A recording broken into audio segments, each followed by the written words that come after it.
starting at number 10. According to the Quran, Jannah is paradise, and it's a garden of everlasting bliss and the home of peace. Allah determines when people die, and they stay in their graves until the day of judgment. And when they are resurrected and brought to life, Allah will judge them on how well they live their lives on earth. And if they have lived well, then they go to one of the levels of heaven. And if not, they go to hell, which is Jahannam. Jannah is described as a beautiful place of final return, a garden of eternity whose doors will always be open to them. And that's in the Quran, Surah 38, verses 49 to 50. Now, according to the Quran, for Muslims, Jannah is a peaceful, lovely place where injury, fatigue, they're not there at all. And Muslims are never asked to leave. Muslims in paradise wear gold, they wear pearls, diamonds, garments made of the best silk ever in the whole world, or in the universe I should say. And they actually recline on raised thrones. So that's some serious next level luxury. Now, there's also no quarreling, fighting, or getting drunk to the point where you pass out in Jannah. Also on top of that, there's actually these 4 rivers named Sayhan, Jaihan, Furat, and Nil. As well as there's large mountains made of musk and valleys made of pearls and rubies. Up next at number 7, let's look at the 8 gates of Jannah. To enter one of the 8 doors of Jannah in Islam, Muslims are actually required to perform righteous deeds. They're also required to be truthful, search for knowledge, fear the most merciful, go to the mosque every single morning and afternoon, and be freed of all kind of arrogance as well as the spoils of war and debt. They're to repeat the call to prayer sincerely and from the heart. Also, they need to build mosques and be repentant and raise righteous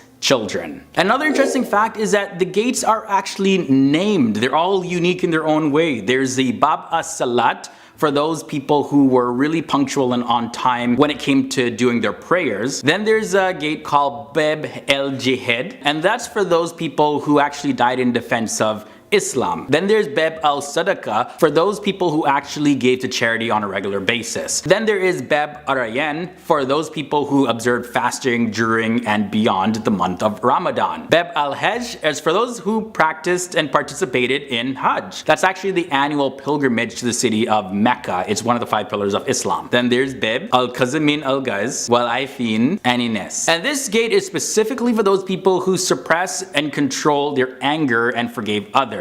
Then there's Bab el-Iman for those people who had sincere faith and trust in Allah, and they actually really strived to follow His commands. And then the final gate we have is Bab al-Zikr, and this gate is for those who actually showed zeal in remembering God. And one thing to note, guys, is that while the Quran does emphasize heaven's sensual pleasures, those are actually not all of the pleasures that are in heaven.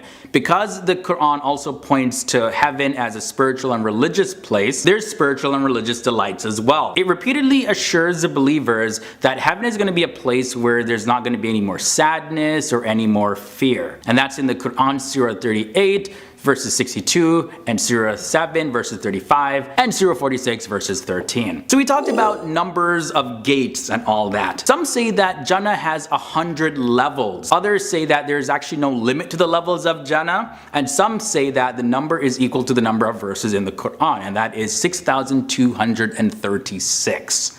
So I guess people just got to get there to actually find out and then start counting. Now, this next one I found really interesting. It says that the inhabitants are continually looking young and fresh. So men actually are like clean shaven, or if they have a mustache, apparently it's going to be a green mustache because green is like a color that symbolizes Islam.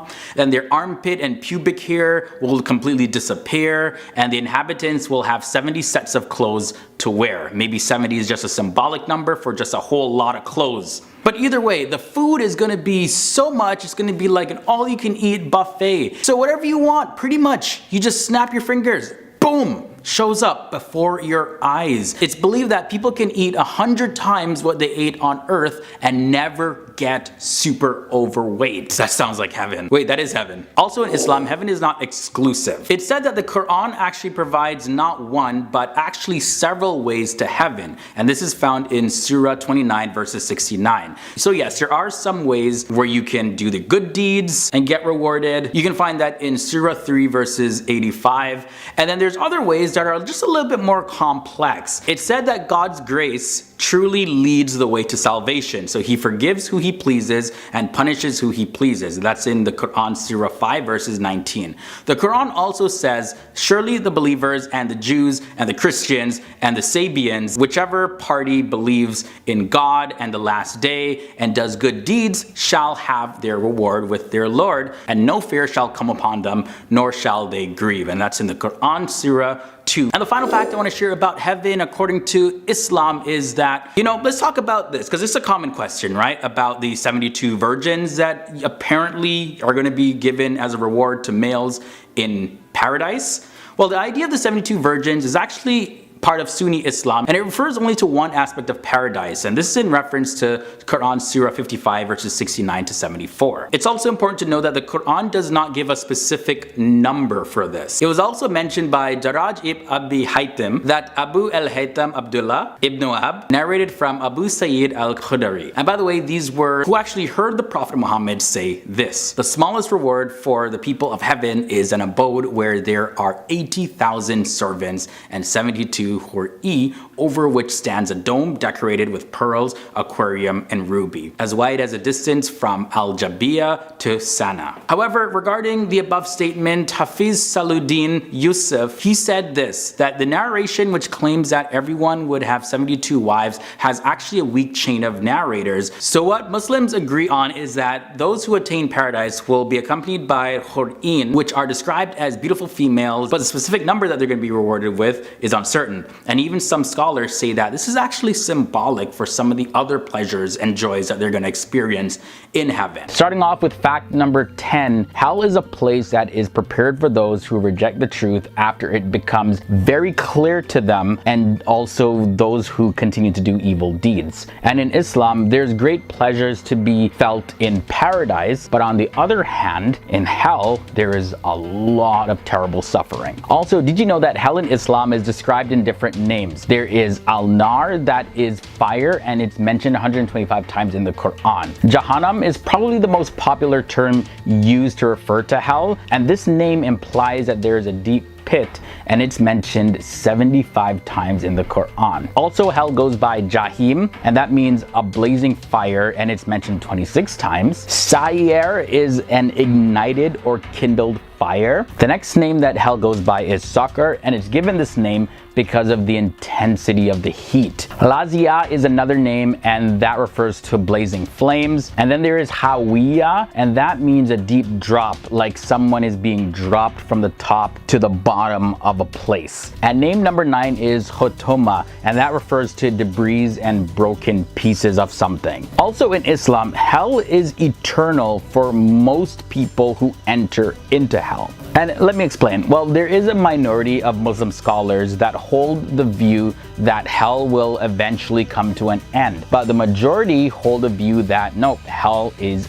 actually 100% eternal. There is no end to it. Now, there's several verses in the Quran that describe hell as eternal, and here's a passage found in the Quran, Surah 5 verses 37, and it says, they will wish to get out of the fire, but never are they to emerge therefrom, and for them is an enduring punishment. I assume most of us, when we think about hell, we don't think about eating food. But according to the religion of Islam, the people in hell are served food, and the food of the people in hell is described as only increasing in torment, but it doesn't really provide any sort of nourishment, nor does it even relieve any of their hunger. Now, a passage from the Quran, Surah 88 verses 6 to 7 says the following: for them there will be no food except from a poisonous thorny plant, which neither nourishes nor avails against hunger. According to Islamic thought, there is also a special tree in hell that is called Zakum, and this tree is actually rooted at the bottom of hell, and its branches are described as being really similar to the heads of different devils. So in Surah 44 verses 43 to 46 in the Quran, it says this: indeed, the tree of Zakum is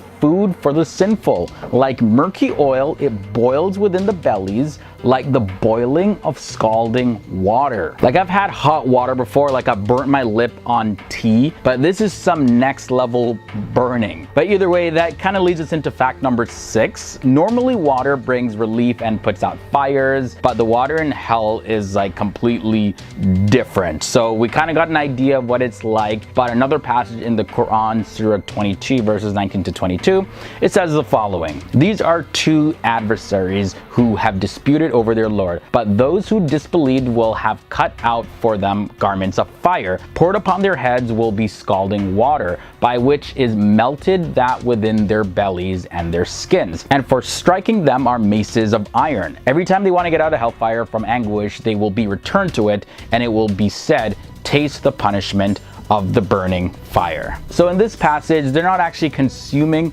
fire, but the fire is actually poured on them. Similar to like taking a hot bath, but just imagine the heat turned up 1,000 times. So let's continue with number 5. Hell or Jahannam is described as being located below heaven, having 7 gates, each for a specific group or at least a different portion or type of sinner. The Quran does mention that wrongdoers have degrees or ranks according to their evil deeds, but some scholars believe this refers to the 7 gates. One mention of the levels of hell is that hypocrites will be found in its very, very bottom level. Also, according to most Muslims, on the day of judgment, the people who dwell in hell, they're actually going to see the place that they're supposed to be face to face, and they're actually going to realize that they were in complete error, and they're going to regret not choosing the right path. Also, in Islamic belief, Malik denotes an angel in hell who actually administrates the hellfire, and he's assisted by 19 mysterious guards, and those assistants are known as Zabaniya. In the Quran, Surah 40 verses 49 to 50, this is what it says: and those in the fire will say to the keepers of hell, supplicate your Lord to lighten for us a day from the punishment. They will say, did there not come to you your messengers with clear proofs? They will say, yes. They'll reply, then supplicate yourselves. But the supplication of the disbelievers is not except in error. When it comes to hell in Islam, it is also believed that the unbelievers will actually conceal their regret when they see their final punishment. And they will actually have these yokes around their necks, and there's going to be a lot of weeping, crying for everybody. The Quran does mention this in Surah 11 verses 106 to 107, and it goes, as for those who were destined to be wretched, they will be in the fire, for therein is violent exhaling and inhaling. They will be abiding therein as long as the heavens and the earth endure, except what your Lord should will. Indeed, your Lord is an effector of what he intends. And the final thing I want to share in this episode about hell in Islam is that other forms of punishment in hell actually exist, and it includes some of the inhabitants of hell getting lashed with very heavy clubs of iron. And it's believed that one of these clubs, if it was to be found on earth, all the combined strength of humans and jinn wouldn't actually even be able to lift it up. Also, if a mountain was to crash into it, the mountain would break into pieces. Ouch. So imagine getting hit with that. So let's start by talking about life after death. So akhirah is the term for life after death. Muslims believe that no soul may die except with God's permission at a predestined time. And this can be found in the Quran at Surah 3, Ayah 145. So this also links with the belief of Al-Qadr, because the choices people make while alive will influence their destiny in the afterlife. Al-Qadr is the concept that Allah knows everything and has already decided everything that will happen. This is called predestination. Now, in Islam, this means that people still have free will to make their own choices. Predestination just means that Allah knows the choices a person will make even before they make them. In the Quran, Surah 87, it says, "The Lord has created and balanced all things and has fixed their destinies and guided them." Moving on to our next fact, we're going to be talking about the significance of gardens. So perhaps the most significant and frequently mentioned description of heaven in the Quran is as a beautiful garden filled with greenery and flowing water. In fact, the Arabic word for heaven, Jannah, means garden. This can be supported by some quotes from the Quran, Surah 2, Ayah 25, but give glad tidings to those who believe and work righteousness, that their portion is gardens beneath which rivers flow. In Surah 3, Ayah 133, it says, "And for a garden whose width is that of the whole of the heavens and of the earth, it will be prepared for the righteous." Okay, our next fact leads us to talk about a little bit of what will heaven be like. So according to the Quran, for Muslims, Jannah is a peaceful, lovely place where injury and fatigue are not present, and Muslims are never asked to leave. Muslims in paradise can wear gold, pearls, diamonds, and garments made of the finest silk, and they are said to recline on raised thrones. In Jannah, it is believed that there is no pain, no sorrow or death. There is only joy, happiness, and pleasure. Allah also promises the righteous this garden of paradise where the trees are without thorns, where flowers and fruits are piled on top of each other, where clear and cool waters flow constantly, and where companions have big, beautiful, lustrous eyes. So there is no quarreling or drunkenness in Jannah, and there is even mention of 4 rivers as well as large mountains made of musk and valleys made of pearls and rubies. It sounds like a beautiful sight. This can be supported in the Quran with Surah 38, Ayah 49 to 50. Jannah, a garden of eternity whose doors will always be open to them. In Surah 35, Ayah 34 to 35, it says, "Allah, who has settled us in the house of lasting residence out of his bounty, no toil nor sense of weariness shall touch us therein." And in Surah 47, Ayah 15, it says, "In Jannah are rivers of water, the taste and smell of which are never changed, rivers of milk, the taste of which will remain unchanged, rivers of wine that will be delicious to those who drink from it, and rivers of clear, pure honey. For them will be every kind of fruit and forgiveness from the Lord." The next thing we're going to be talking about is a greeting of peace that all will receive when they reach heaven. Those who enter heaven will be greeted by angels and words of peace. In heaven, one will have only positive emotions and experiences. There will be no hatred, no anger, or upset of any kind. This can be supported in the Quran through Surah 7, Ayah 43. "And we shall remove from their breasts any hatred or sense of injury." Surah 13, Ayahs 23 to 24, it says, "Angels shall enter from every gate with salutation. Peace be with you, that you persevered in patience. Now how excellent is the final home." And lastly, in Surah 56, Ayah 25 to 26, it says, "They will not hear therein ill speech or commission of sin, but only the sayings of peace, peace." Fact number 6 takes us to talking about the promise of reuniting with family and companions. So it is believed that both men and women will be admitted to heaven, and many will reunite with their families. This is supported by Surah 13, Ayah 23 to 24, where it says, "They shall enter there, as well as the righteous among their fathers, their spouses, and their offspring. Now how excellent is the final home." There is also talk in the Quran about thrones of dignity. So it is believed that in heaven, every comfort will be afforded. Examples of this can be found in Surah 52, Ayah 20, where it says, "They will recline with ease on thrones of dignity arranged in ranks." Surah 36, Ayahs 56 and 57 mentions that they and their associates will be in groves of cool shade. Every fruit of enjoyment will be there for them, and they shall have whatever they call for. And Surah 88, Ayahs 10 to 16 says, "Therein will be thrones raised high and cups set at hand, and cushions set in rows, and rich carpets all spread out." It definitely sounds like a place where anyone who enters will be made to feel deserving and appreciated. Moving on to fact number 4 and the description of an abundance of food and drink. So the Quran describes heaven as including plentiful food and drink without any feeling of satiation or intoxication.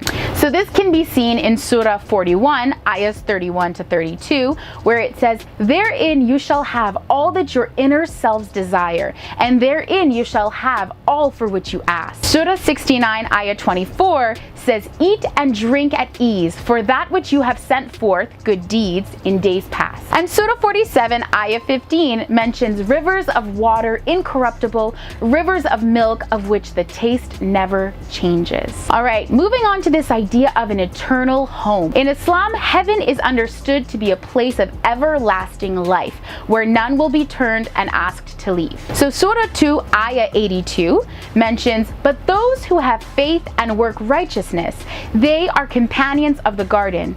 Therein shall they abide forever. In Surah 3, Ayah 136, it says, for such the reward is forgiveness from their Lord, an eternal dwelling. How excellent a recompense for those who work. Fact number 2, we're going to be moving on to talking about the 8 gates of Jannah. So according to Islam, there are 8 gates or doors of heaven. Now, to enter one of the 8 doors of Jannah in Islam, Muslims are required to perform righteous deeds, be truthful, search for knowledge, fear the most merciful, go to mosque every morning and afternoon, be free of arrogance as well as the spoils of war and debt, repeat the call to prayer sincerely and from the heart, build a mosque, be repentant, and raise righteous children. So the 8 doors include Bab al-Salat, for those who were punctual and focused on prayer, Bab al-Jihad, for those who died in defense of Islam, Bab al-Sadaqa, for those who frequently gave to charity, Bab al-Rayyan, for those who observed fasting during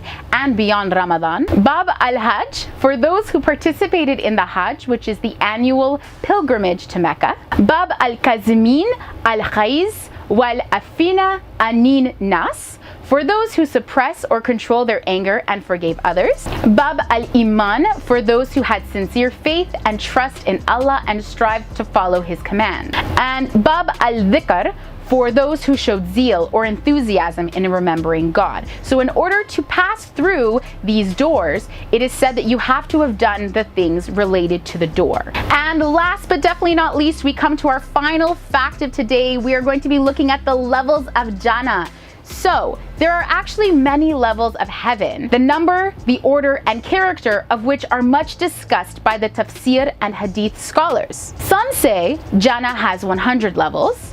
Others say that it has no limit to the levels, and some say that their number is equal to the number of verses in the Quran, 6,236. Now, hadith scholar Muhammad al-Bukhari says that paradise has 100 grades, which Allah has reserved for the fighters in His cause.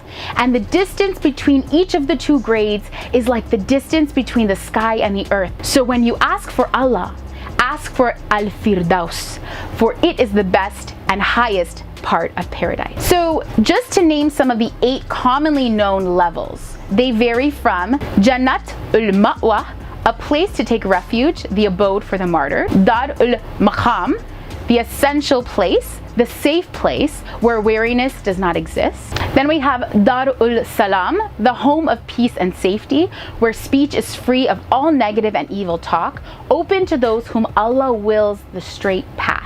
Dar al-Khuld, the eternal everlasting home, which is open to those who ward off evil. Jannat al-Aden, which is the Garden of Eden. Then we have Jannat al-Naim, where one can live a prosperous and peaceful life, living in wealth, welfare, and blessings. Jannat al-Kasif, the Garden of the Revealer. And finally, Jannat al-Firdaus, a place of vastness, a trellised garden with grapevines and other fruits and vegetables, open to those who have believed and done righteous deeds. This is also known by some as 7th heaven or Firdaus al-Ala. At number 10, there's a teaching that hell exists now.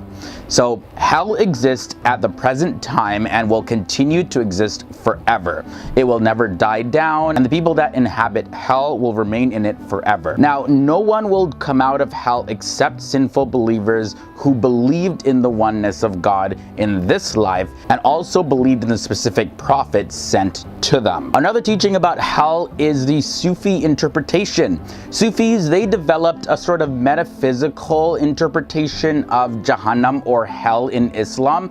Hell is still a place where sinners in this world are going to be sent to be punished, but Sufis have given some other characteristics to the notion of hell. According to Ibn Arabi, the terms hell and heaven refer in fact to distance from and proximity to God respectively. So if you're closer to God, that's heaven, and the further away from God, that's hell. The teaching at number 8 is of the Ahmadi interpretation. According to Ahmadi Islam, the places that people go to in the afterlife are images of human beings' own spiritual life during their lifetime. And the fire in hell is a manifestation of sins. The main purpose of hell is therefore regarded to purge people from all of their evil deeds. The teaching at number 7 is the 7 stages. So Jahannam or hell is traditionally believed to be divided in 7 stages, and those are as follows. The stage where the fire is for sinners among the Muslims. There's also a place for the sinners among Christians, and then also another destination for the sinners that live among the Jewish people. There's a stage where the burning fire is for renegades, and also a place for witches and fortune tellers is another stage. There's another fire for disbelievers, and also there's a bottomless pit for hypocrites like Pharaoh, who is talked about in the Quran as well as in the Bible, and also for people who disbelieved in Isa or Jesus's miracle of the table filled with food that came down from heaven, or for Muslims who are outwardly believers but inwardly they're unbelievers. There's another teaching about hell being alive. So there's some scholars like Al-Ghazali and the 13th century Muslim scholar Al-Qurtubi who describe hell as this massive conscious being rather than a place to go. And they base it on the verses in the Quran, like Surah 67 verses 7 that says, when they are thrown into it, they hear from it a dreadful inhaling while it boils up. And also in the Quran, Surah 50 verses 30, there's a passage that says this, on the day we will say to hell, have you been filled? And it will say, are there some more? So based on passages like that, there are many scholars who believe that hell also has some sort of consciousness. The teaching at number 5 is that hell is big. Like it's massive. The Hadith, it gives some more details about the description of hell. For example, it's perceived to be so deep that if a stone was to be thrown down into hell, it would fall for 70 years straight before it ever reached the bottom. Also, the span of each of hell's walls is equivalent to a distance that covers a walking journey of 40 years. So imagine walking for 40 years. I can't even imagine walking for 40 minutes. All right, so we talked about the size of hell and some other beliefs about it. There's also mentions of the forces of hell. And this teaching is that in hell, the people that are thrown into hell are going to be tormented by Zabania, and these are the forces of hell. Jahannam or hell is depicted as an abyss that has scorching winds, and also the As-Sirat bridge is going to be above. And by the way, that is the bridge that every single human being must cross on Judgment Day according to the Islamic belief. Also, the gates of hell are guarded by Malik and his subordinate angels. And then in the Quran, Surah 4 verses 168, you'll find a passage that says this, indeed, those who disbelieve and commit wrong or injustice, never will Allah forgive them, nor will He guide them to a path. Also, where is hell anyways? You got to know that there is no specific mention from the Quran or any of the sayings of the Prophet Muhammad that actually pinpoint a specific location of hell. And no one knows the exact place. Muslims believe that only God knows that. And due to some of the difference in translations and languages and just the different linguistic styles, when some scholars look at the Hadith, they believe that hell is in the heavens, but others believe that hell is actually in the lower parts of the earth. But either way, that is a topic still up for debate. There's not a 100% census in the Muslim community of where in fact hell actually is. Number 2 brings us the 7 gates. Now, like I talked about the 7 stages, there's also the 7 gates that are mentioned in the Quran. And that is found in Surah 15 verses 43 to 44, and it says, "And indeed, hell is a promised place for them all. It has 7 gates. For every gate is of them a portion designated." It's believed that each gate is going to have its own allotted share of those who will be punished in hell, and each will enter according to their deeds and assigned a level of hell accordingly. Also, when unbelievers are brought to hell, its gates will be wide open and they're going to pass through it and stay in there forever. Now, for the final teaching of hell according to the religion of Islam, we looked at various different schools of thoughts in Islam, so it's not just one specific teaching that we're looking at. But anyways, this teaching is that stones and stubborn unbelievers make the fuel of hell. In the Quran, Surah 66 verses 6, it says, "O you who have believed, protect yourself and your families from a fire whose fuel is the people and stones, over which are appointed angels, harsh and severe. They do not disobey Allah in what He commands them, but do what they are commanded." Now, there's another source of fuel for hell, which is going to be the pagan gods that were worshipped besides the one true God. And now there's another passage that says, "Indeed, you disbelievers and what you worship other than Allah are the firewood of hell. You will be coming to enter it. Had these false deities been actual gods, they would not have come to it, but all are eternal therein." That passage is taken from Surah 21 verses 98 to 99 in the Quran.